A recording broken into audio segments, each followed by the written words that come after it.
check, 1, 2. Go! Curious about real estate? Yes! Then you've come to the right place. Get the knowledge you need, get over the fear, and get started. This is the Michael Quarles Real Estate Show with your host, Michael Quarles.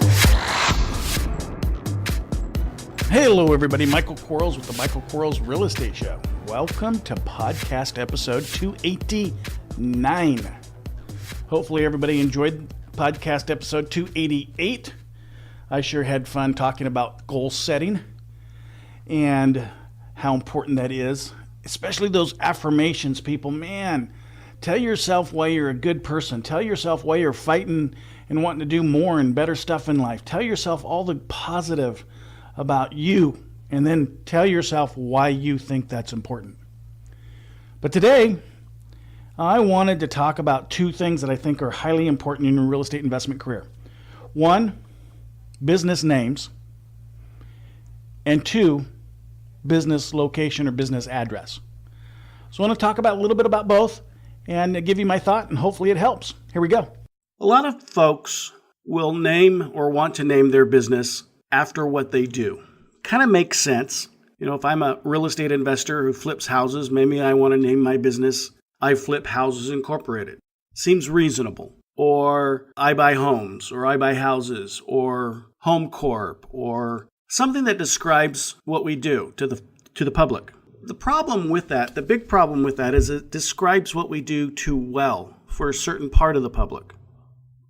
And let me explain. You're going to enter into an agreement to purchase a property. And you're going to purchase that property at 70 or 60 cents on the dollar. And it's going to take you 30 days to purchase it. You're going to get it seller financing or buy it subject to the existing loan. And you're going to market it for resale. You find a buyer after you've closed on your purchase. Not a problem since you have seller financing or sub-2 financing. The buyer is going to use a lender. They're going to put 25% down, 20% down, 10% down. They're going to finance the balance. That lender is going to request a preliminary title report, more commonly known as a prelim. That's going to tell them who owns the property, when it was purchased previously, and who it was purchased from, if there are any liens on it, any special conditions, any easements, those kinds of things. And if we use a name as an example, Home Buyers Incorporated, that's going to tell the lender that we're flipping houses or that there's a possibility of flipping houses.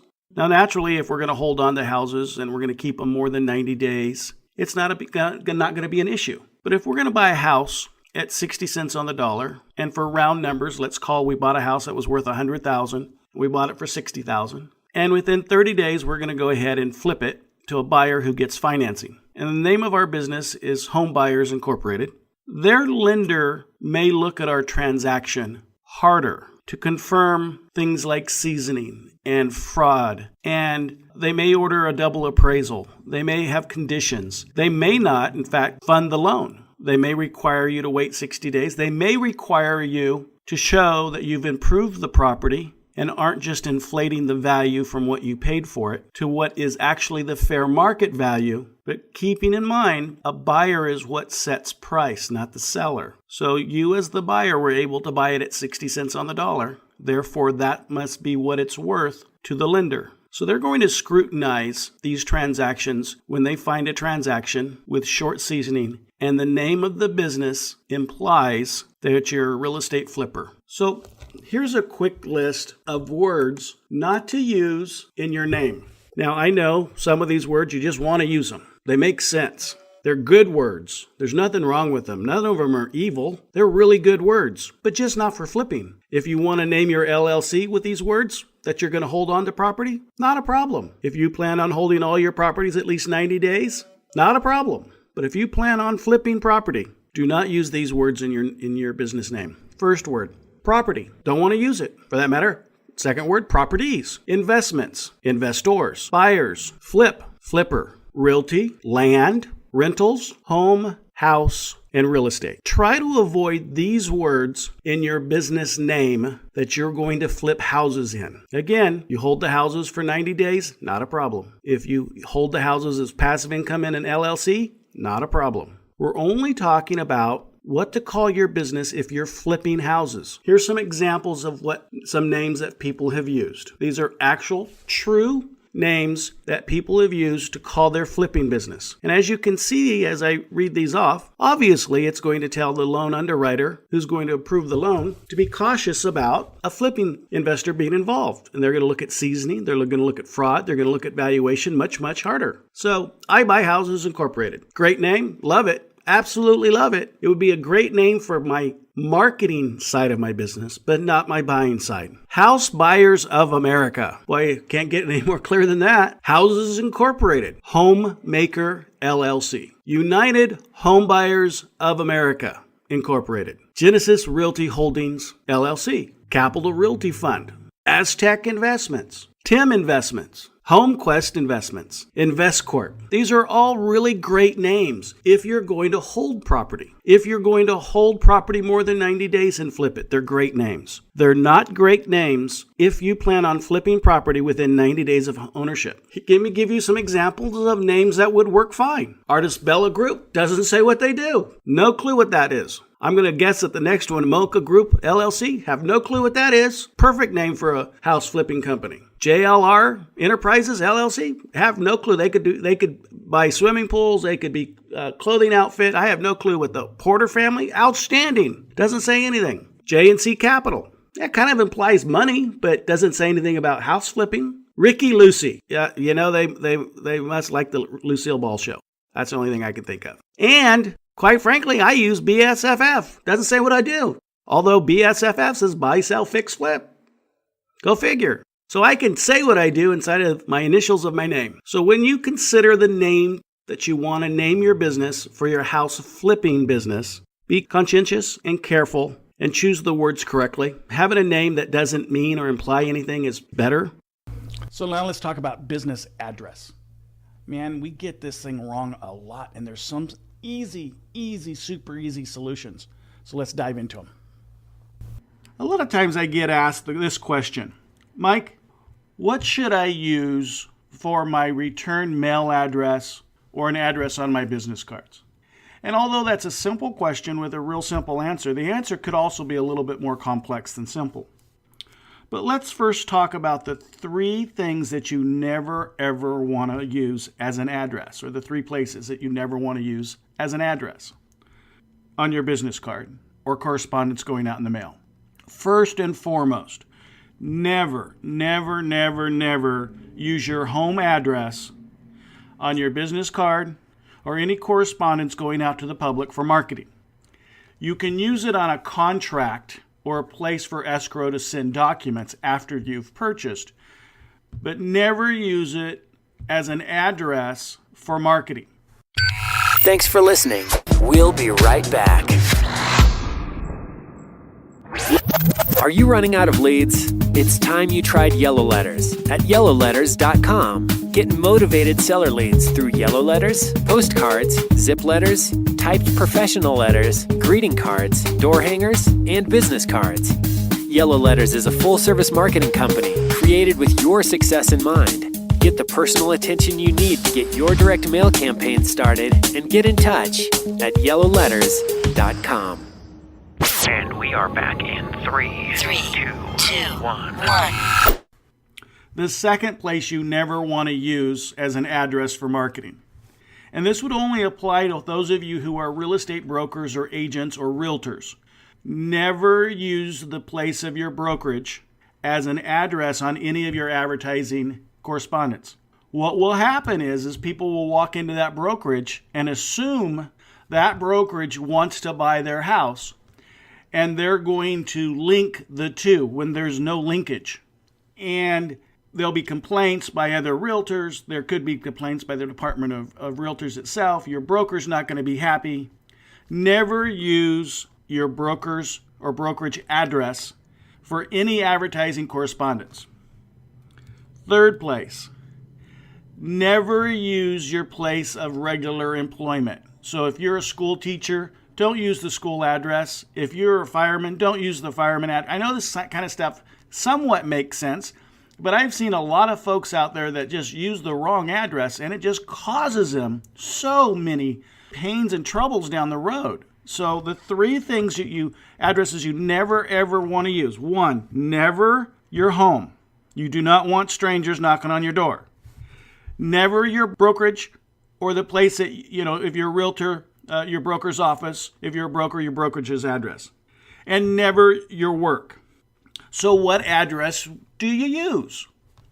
There are mailboxes, etc., the UPS store, there's a postal net, Gone Postal, those kinds of franchises that, they pop up in little convenience strip malls where you can go and mail something. Well, most of those have a very similar mailbox setup as a P.O. box, but you can use their physical address. So say, for instance, they're at 4800 Stockdale Highway, and they're in Suite 101, and you buy a box from them, and your box number's 5. Well, your address is going to be the Stockdale Highway, Suite 101-5.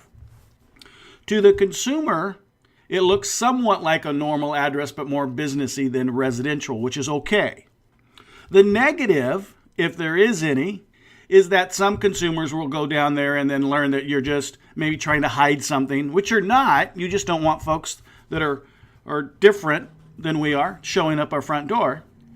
But some people are going to characterize that as you trying to hide something.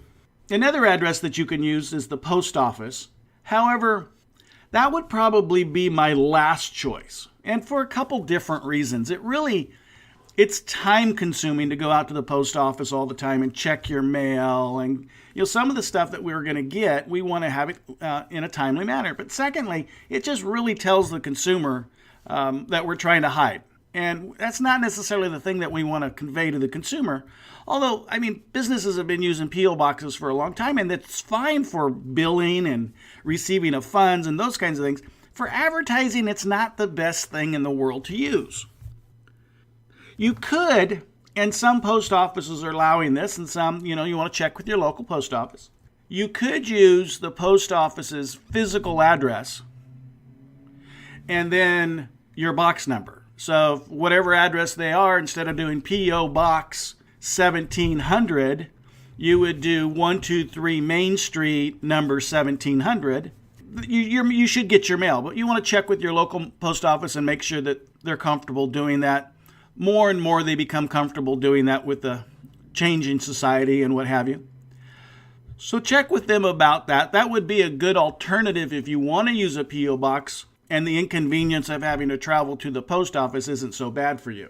Short of actually having an office front where, you've rented out 1,000 square feet, 2,000 square feet, 3,000 square feet, and you have employee base, and you have offices, and you're a professional, you have a professional image.